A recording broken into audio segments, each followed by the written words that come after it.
Hello student, science विषय के अंतर्गत आज हम अध्ययन कर रहे हैं परमाणु संख्या किसे कहा जाता है और द्रव्यमान संख्या किसे कहा जाता है। तो बच्चों, इससे पहले हमने देखा था कि परमाणु किसे कहते हैं। तो परमाणु किसी तत्व का वह सबसे छोटा भाग होता है जिसे हम और अधिक छोटे भागों में विभाजित नहीं कर सकते, यानी किसी पदार्थ का सबसे छोटा कण जो कि पदार्थ का आधारभूत कण भी माना जाता है, तो इसको हम और अधिक छोटे भागों में विभाजित नहीं कर सकते हैं, तो उसे परमाणु कहा जाता है। तो इसके पहले हमने परमाणुओं के बारे में पढ़ा था। डाल्टन ने जो अपना परमाणु सिद्धांत दिया था, तो उन्होंने कुछ इसकी बातें बताई थी कि परमाणु अविभाज्य होते हैं और परमाणु स्वयं सूक्ष्मतम कणों से बने होते हैं। वो कण कौन कौन से होते हैं? 3 प्रकार के कणों से बनता है परमाणु। तो बच्चों, वो कण कौन कौन से होते हैं? प्रोटॉन होता है, न्यूट्रॉन होता है और इलेक्ट्रॉन होता है। तो हमने ये भी देखा था कि प्रोटॉन पर कैसा आवेश होता है। तो बच्चों, प्रोटॉन पर धन आवेश होता है और जो न्यूट्रॉन होता है ये उदासीन होता है, यानी इस पर किसी प्रकार का आवेश नहीं होता है। और जो इलेक्ट्रॉन होता है, इलेक्ट्रॉन पर ऋण आवेश होता है। तो परमाणु में जो नाभिक होता है, तो नाभिक में प्रोटॉन और न्यूट्रॉन पाए जाते हैं, यानी एक धनावेश और एक उदासीन कण परमाणु के नाभिक में या केंद्र में पाए जाते हैं। और जो इलेक्ट्रॉन होता है, इलेक्ट्रॉन केंद्र के चारों तरफ परिक्रमा करता रहता है। तो इस तरह से हमने परमाणु की संरचना देखी थी और ये भी देखा था कि एक ही तत्व के परमाणु समान रासायनिक गुणों के होते हैं और एक तत्व के परमाणु दूसरे तत्व के परमाणुओं से गुणों में अलग होते हैं, क्योंकि रासायनिक प्रकृति में एक तत्व के परमाणु एक समान होते हैं और दूसरे तत्व के परमाणु जो है रासायनिक गुणों में उससे भिन्न होते हैं। तो इस तरह से अलग अलग परमाणुओं के रासायनिक गुण अलग अलग तत्वों में अलग अलग होते हैं। अब बच्चों, हम यहाँ देख रहे हैं परमाणु संख्या किसे कहा जाता है। तो किसी परमाणु के नाभिक में, नाभिक यानी जो केंद्र होता है, तो किसी परमाणु का समस्त आवेश कहाँ होता है? उसके केंद्र में होता है। क्यों होता है केंद्र में? क्योंकि केंद्र में सबसे शक्तिशाली कण जो है प्रोटॉन, वह पाया जाता है। तो कहा जाता है कि परमाणु का समस्त आवेश या समस्त शक्ति उसके केंद्र में ही होती है। तो यहाँ हम देख रहे हैं कि किसी परमाणु के नाभिक में उपस्थित प्रोटॉनों की संख्या, यानी नाभिक में जो प्रोटॉन और न्यूट्रॉन रहते हैं, तो उसमें जो प्रोटॉनों की संख्या होती है, तो प्रोटॉनों की संख्या को उस तत्व की परमाणु संख्या कहा जाता है। यानी किसी तत्व में जितने प्रोटॉन होंगे उतनी ही उसकी परमाणु संख्या कहलाएगी। ठीक है। तो जैसे एग्जाम्पल के रूप में हमने लिया है, पहला एग्जाम्पल हमने लिया है कार्बन का। कार्बन जिसका संकेत है C। ठीक है। तो कार्बन का जो परमाणु है उसके नाभिक में प्रोटॉनों की संख्या कितनी है? 6 है। और तो कार्बन की परमाणु संख्या कितनी कहलाएगी? जितने प्रोटॉन होते हैं उतनी ही उसकी परमाणु संख्या कहलाती है। तो कार्बन के नाभिक में प्रोटॉनों की संख्या 6 है, तो उसकी परमाणु संख्या भी कितनी कहलाएगी? परमाणु संख्या भी 6 कहलाएगी। ठीक है। तो इस तरह से हम प्रत्येक परमाणु की परमाणु संख्या ज्ञात करने के लिए उसमें प्रोटॉनों की संख्या को देख लेते हैं, तो वही उसकी परमाणु संख्या कहलाती है। अब अगला देखते हैं। हम पहला हमने देखा एग्जाम्पल कार्बन का, दूसरा एग्जाम्पल हम देख रहे हैं हाइड्रोजन का। तो हाइड्रोजन परमाणु जिसका संकेत है H, तो इसमें प्रोटॉनों की संख्या 1 है। हाइड्रोजन का जो परमाणु है उसके नाभिक में प्रोटॉनों की संख्या 1 है। तो हाइड्रोजन की परमाणु संख्या भी कितनी कहलाएगी? 1 कहलाएगी, क्योंकि इसमें प्रोटॉनों की संख्या कितनी है? 1 है। तो इसलिए हाइड्रोजन की परमाणु संख्या भी 1 ही कहलाएगी। ठीक है। अब अगला हम देखते हैं द्रव्यमान संख्या किसे कहा जाता है। ठीक है। तो किसी परमाणु के नाभिक में उपस्थित प्रोटॉन और न्यूट्रॉन, जैसा कि हमने अभी पहले बताया था कि नाभिक में प्रोटॉन और न्यूट्रॉन होते हैं, और जो इलेक्ट्रॉन होते हैं वह नाभिक के बाहर अपनी कक्ष में चारों तरफ नाभिक के चक्कर लगाते रहते हैं। तो यहाँ हम देख रहे हैं कि द्रव्यमान संख्या किसे कहा जाता है। तो किसी परमाणु के नाभिक में उपस्थित प्रोटॉन और न्यूट्रॉन की संख्या का योग, प्रोटॉन और न्यूट्रॉन की जो संख्या होती है, ठीक है, तो इनकी संख्या का जो योग होता है, यानी किसी तत्व में कितने प्रोटॉन है और कितने न्यूट्रॉन है, इन दोनों की संख्या को जोड़ दिया जाता है। तो प्रोटॉन और न्यूट्रॉन की संख्या का जो योग होता है उसे द्रव्यमान संख्या कहा जाता है। क्या कहा जाता है? द्रव्यमान संख्या कहा जाता है। यानी किसी परमाणु का वजन या द्रव्यमान कैसे ज्ञात किया जाता है? प्रोटॉन और न्यूट्रॉन की संख्या को जोड़ दो तो उस परमाणु का द्रव्यमान हमको ज्ञात हो जाता है। तो बच्चों अब हम एग्जाम्पल देख रहे हैं, ठीक है। परमाणु संख्या में केवल प्रोटॉन हमको देखना है और द्रव्यमान संख्या में प्रोटॉन और न्यूट्रॉन दोनों को हमको जोड़ देना है। तो हम पहला उदाहरण हमने कार्बन का लिया था, अब इसमें भी हम कार्बन का ले रहे हैं। तो कार्बन का जो परमाणु है उसके नाभिक में 6 प्रोटॉन है और 6 न्यूट्रॉन है। यहाँ देखो, कार्बन परमाणु में 6 प्रोटॉन और 6 न्यूट्रॉन है। तो कार्बन की द्रव्यमान संख्या कितनी हो जाएगी? 6 और 6 को हमको जोड़ देना है, तो कितनी हो जाएगी? 6 + 6 12। कार्बन की द्रव्यमान संख्या कितनी होगी? 12। और कार्बन की परमाणु संख्या कितनी होगी? 6, क्योंकि प्रोटॉन 6 है। तो इसके आगे अब हमने पहला एग्जाम्पल देख लिया कार्बन का। दूसरा एग्जाम्पल हम देख रहे हैं ऑक्सीजन का। तो बच्चों, ऑक्सीजन का जो परमाणु होता है, तो ऑक्सीजन के परमाणु का जो नाभिक होता है, नाभिक में 8 प्रोटॉन होते हैं और 8 ही इसमें न्यूट्रॉन होते हैं। 8 प्रोटॉन होते हैं, 8 इसमें न्यूट्रॉन होते हैं। तो इसकी द्रव्यमान संख्या कितनी कहलाएगी? प्रोटॉन और न्यूट्रॉन की संख्या का योग, 8 और 8 16।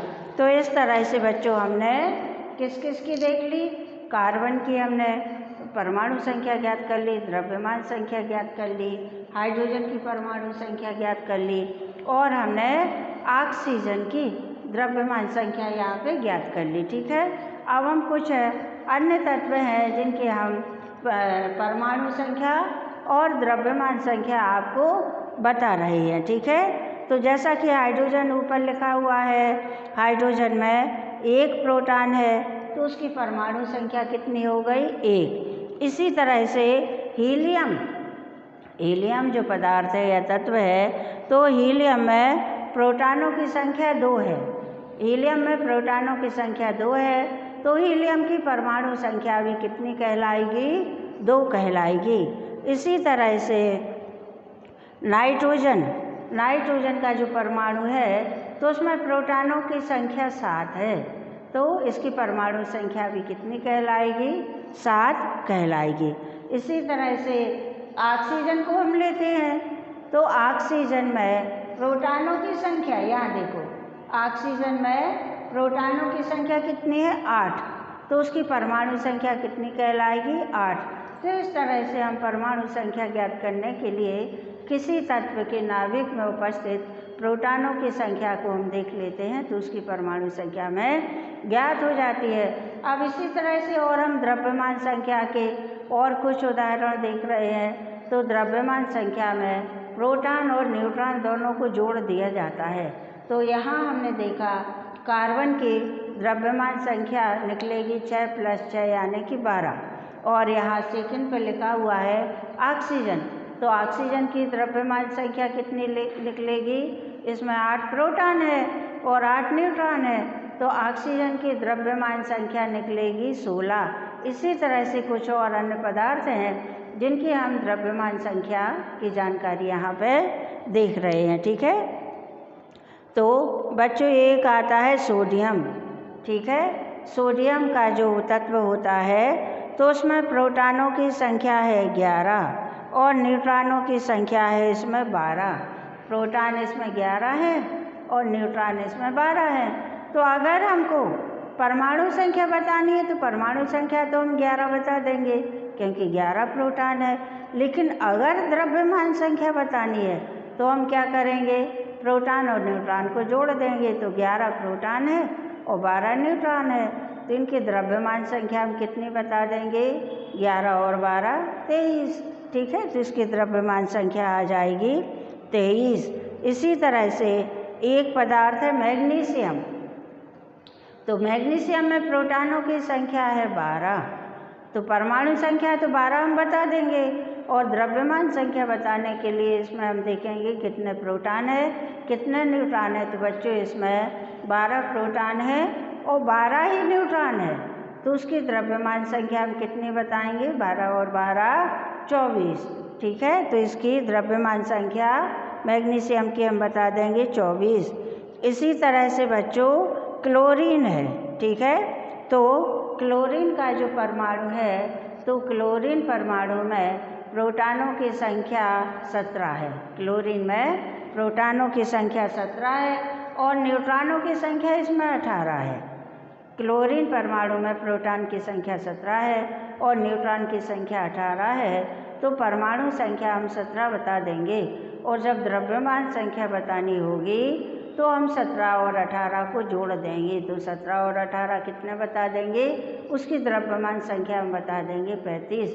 तो इस तरह से बच्चों बहुत से एग्जाम्पल हैं। और आगे हम देख सकते हैं कि जो सल्फर है, ठीक है, सल्फर का जो तत्व होता है, तो सल्फर के तत्व में प्रोटॉन की संख्या है 16 और न्यूट्रॉन की संख्या भी 16 ही है।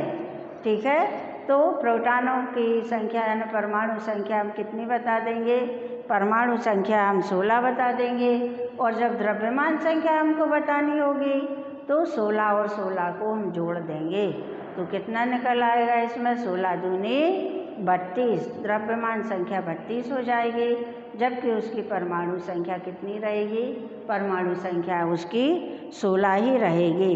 तो इसी तरह से बच्चों एक पदार्थ और है लिथियम।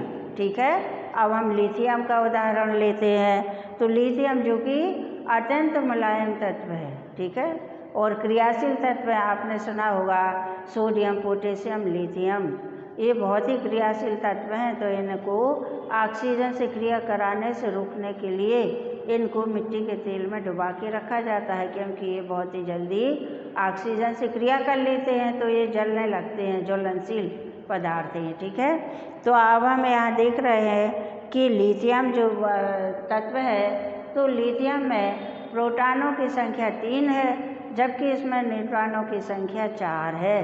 तो लिथियम की अगर परमाणु संख्या हमसे पूछी जाएगी तो परमाणु संख्या में हम बता देंगे 3, और द्रव्यमान संख्या हमसे पूछी जाएगी तो 3 और 4 दोनों को जोड़ के हम बता देंगे द्रव्यमान संख्या 7 है। ठीक है, इसी तरह से एक तत्व और है बोरान।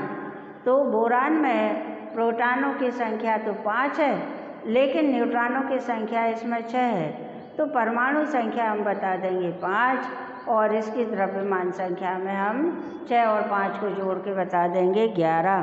तो बच्चों इस तरह से हमने बहुत से तत्वों के और भी बहुत से तत्व हैं जिनकी हमको परमाणु संख्या और द्रव्यमान संख्या निकाल के हमको बताना होगी।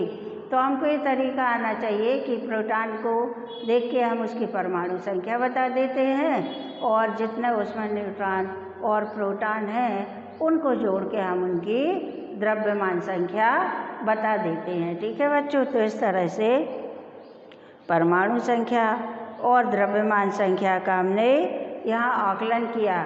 और इसी में एक बात और देखने लायक है कि जो इलेक्ट्रॉनों का जो वितरण होता है, इलेक्ट्रॉन क्या करते हैं, किसी नाभिक के बाहर चारों तरफ नाभिक के चक्कर लगाते हैं।